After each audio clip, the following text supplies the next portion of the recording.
Hello friend, welcome to my YouTube channel. आज हम पढ़ेंगे प्रस्तावना कौशल कि प्रस्तावना कौशल क्या होता है। प्रस्तावना कौशल का संबंध पाठ को प्रारंभ करने से होता है। इसमें विद्यार्थियों के पूर्व ज्ञान के आधार पर नवीन ज्ञान को संपर्क में लाए जाने के लिए प्रस्तावना का सृजन आवश्यक होता है। अंत प्रस्तावना पढ़ाए जाने वाले पाठ की पृष्ठभूमि होती है। इसका उद्देश्य यह भी है कि विषय से संबंधित पूर्ण संचित ज्ञान को विधि पूर्वक स्पष्ट तथा निश्चित रूप से बालकों की वर्तमान चेतना सतर में लाया जा सके। इसके लिए पूर्व ज्ञान को दोहराना तथा नवीन ज्ञान के लिए उपयुक्त वातावरण का सृजन करना आवश्यक है। प्रस्तावना कौशल किसी भी प्रकरण को पढ़ाने हेतु शिक्षक द्वारा प्रयुक्त किए जाने वाला वह कौशल है जिसके द्वारा अध्यापक छात्रों को पढ़ाई जाने वाली पाठ्य सामग्री के प्रति रुचि और जिज्ञासा को उत्पन्न करता है। प्रस्तावना कौशल विषय वस्तु को आकर्षक और प्रभावशाली प्रकार से छात्रों के माध्यम प्रस्तुत करने का आधार है।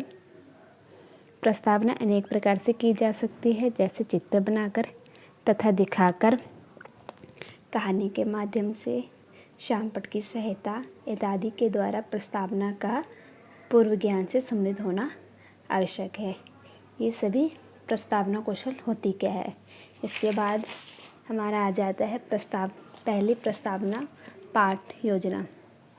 सबसे पहले डालेंगे हम कक्षा, विषय, उपविषय, प्रकरण, छात्र, अध्यापिका नाम, दिनांक, वादन, क्लास।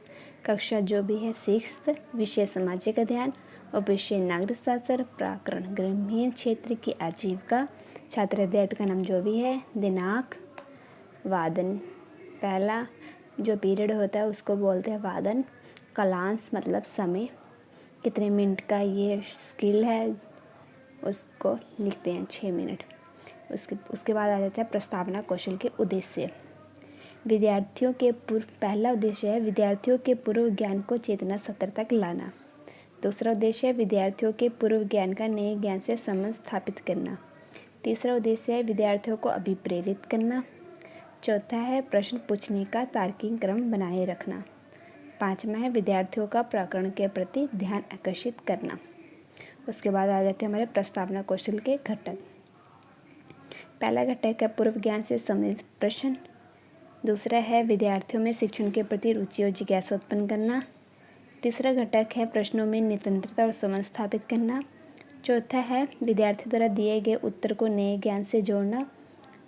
पांचवा हमारा समस्यात्मक प्रश्न है घटक। उसके बाद हमारे प्रस्तावना कौशल में जो क्वेश्चन पूछ जाते हैं वो आ जाते हैं। जैसे पहला हम ऐसे बनाते हैं, ड्रॉ करते हैं। पहले है प्रश्न संख्या, उसके बाद छात्र अध्यापिका की क्रियाएं, फिर छात्र क्रियाएं, फिर सहायक सामग्री। उसके बाद आ जाते हैं हमारे घटक। पहला क्वेश्चन होगा हमारे भारत की अधिकांश जनसंख्या कहाँ पर निवास करती है। छात्र उत्तर देंगे भारत की अधिकांश जनसंख्या गांव में निवास करती है। सहायक सामग्री प्रश्नोत्तर विधि कर रहे हैं हम। घटक हमारे यहाँ पर पहला यूज जो है पूर्व ज्ञान से संबंधित पूछ रहे हैं हम। दूसरा है क्या आप कभी गाँव गए हो। छात्र उत्तर देंगे हाँ जी, अब हम सब छुट्टियों में अपने गाँव जाते हैं। यहाँ पर हमने पूर्व ज्ञान से आधारित क्वेश्चन पूछा है, तो पहला घटक और दूसरा घटक है विद्यार्थियों में शिक्षण के प्रति रुचि और जिज्ञासा उत्पन्न करी है। मतलब वो पूछ रहे हैं कि क्या पूछने वाले हैं, इसलिए रुचि, इसलिए हमने दूसरा घटक यूज़ करा है। उसके बाद है तीसरा क्वेश्चन, आपने लोगों को गांव में क्या क्या कार्य करते देखा है। छात्र उत्तर देंगे खेती काटते, घास काटते, पानी लाते, बकरी चराते आदि देखा है। इसमें हमारा दूसरा, तीसरा और चौथा घटक यूज़ हो रहा है। दूसरा घटक जो कि हमारा है विद्यार्थी में शिक्षण के प्रति रुचि और जिज्ञासा उत्पन्न करना। तीसरा घटक है प्रश्नों में निरंतरता और संबंध स्थापित करना। हमारा इनके साथ संबंध हो रहा है। जैसे हमने गाँव की बात करें तो गाँव के कार्य पूछ लिए तो संबंध स्थापित हो रहा है। चौथा क्वेश्चन है हमारा विद्यार्थियों द्वारा दिए गए उत्तर को नए ज्ञान से जोड़ना।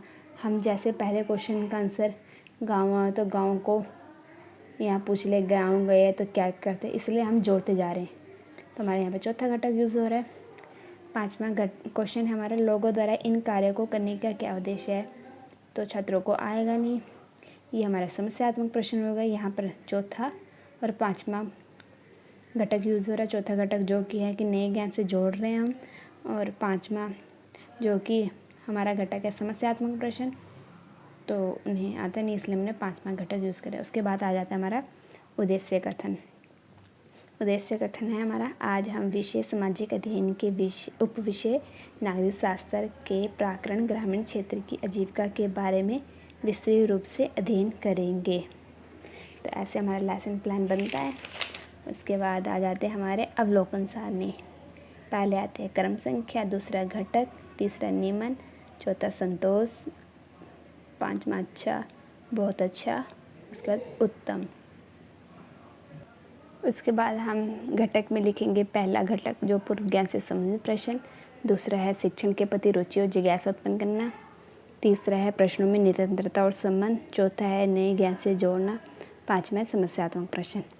ये घटक अब हम टीचर को जब लेसन प्लान दिखाएंगे तो टीचर डिसाइड करेगी कि हमने कैसे क्वेश्चन बनाए हैं। तो ये घटक ये फील टीचर करेगी।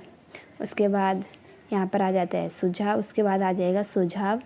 सुझाव में क्या होगा, सुझाव में जो टीचर हमें सुझाव देगी हमने वहाँ यहाँ पे वो सुझाव लिखने हैं। ठीक है।